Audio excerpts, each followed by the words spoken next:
চাকাহীন ময়লার dumper truck শুধু গাড়ি নয়, চাকার অভাবে যেন থমকে আছে ঢাকা দক্ষিণ সিটির বর্জ্য অপসারণের কার্যক্রম। ঢাকা দক্ষিণের ট্রাকগুলো যেখানে রাখা হয়, মাতোয়াইলের সেই ল্যান্ডিং স্টেশনে গিয়ে দেখা যায় ৫৭০টি ময়লার ট্রাকের মধ্যে সচল নেই প্রায় অর্ধেক। চাকা সংকটের পাশাপাশি গাড়িতে থাকা ব্যাটারিও কিনতে পারছে না সিটি কর্পোরেশন। ১ বছরেরও বেশি সময় এভাবে পড়ে থেকে নষ্ট হচ্ছে রাষ্ট্রের কোটি কোটি টাকার সম্পদ।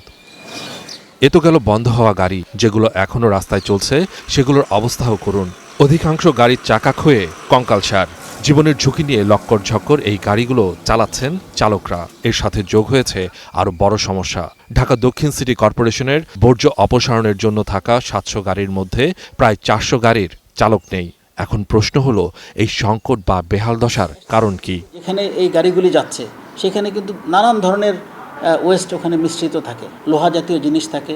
সো আমাদের নতুন চাকা আজকে দেওয়ার পরে দেখা যায় কালকে বা পরশু চাকা আনসার্ভিসেবল হয়ে যায়। আমাদের আরেকটা বড় চ্যালেঞ্জ হলো, আমাদের যেইভাবে রেভিনিউ আসার কথা সেইভাবে কিন্তু আমরা রেভিনিউ পাচ্ছি না। যেভাবে ডিজায়ার্ড ওয়েতে আমার খরচ করার কথা, আমি চাকা আজকে নষ্ট হলো, আজকে আমি কিনে ফেললাম, ওইটা আমাদের জন্য একটু চ্যালেঞ্জ হয়ে দাঁড়ায়। নগর ভবনের তথ্য বলছে ২০২৩-২৪ অর্থ বছরে ঢাকা দক্ষিণের রাজস্ব আদায় ছিল প্রায় ১১০০ কোটি টাকা। পরের বছর অর্থাৎ ২০২৪-২৫ অর্থ বছরে তা নেমে আসে অর্ধেকে।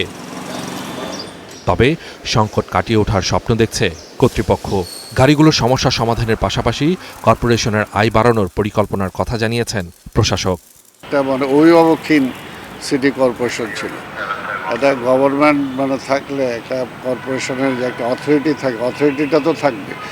আমার বেসিক কি নিড আছে, মান্থলি কি নিড আছে, ইয়ারলি কি নিড আছে, আমাকে তো এটা একটা টোটাল ফরম্যাট আছে। সেই ফরম্যাট অনুযায়ী যদি আমি কাজ করতাম তাহলে তো এই অবস্থা হতো না। অনেক ট্রাক আছে যেগুলো টায়ারের কারণে পড়ে আছে, সাথে সাথে টায়ার ওটা টেন্ডার করার জন্য আমি অর্ডার করেছি, যেটা এই সামনের মাসের প্রথম সপ্তাহের মধ্যেই আমি আশা করি যে টায়ার চলে আসবে।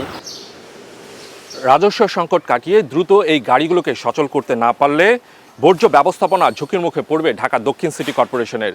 শুধু তাই নয়, আসন্ন কোরবানির ঈদে ২৪ ঘন্টায় বর্জ্য অপসারণের যে চ্যালেঞ্জ, সেটিও দক্ষিণ সিটি কর্পোরেশনের মুখ থুবড়ে পড়বে। Suman Mahmud, star news, মাতোয়াইল ল্যান্ডফিল্ড, Dhaka.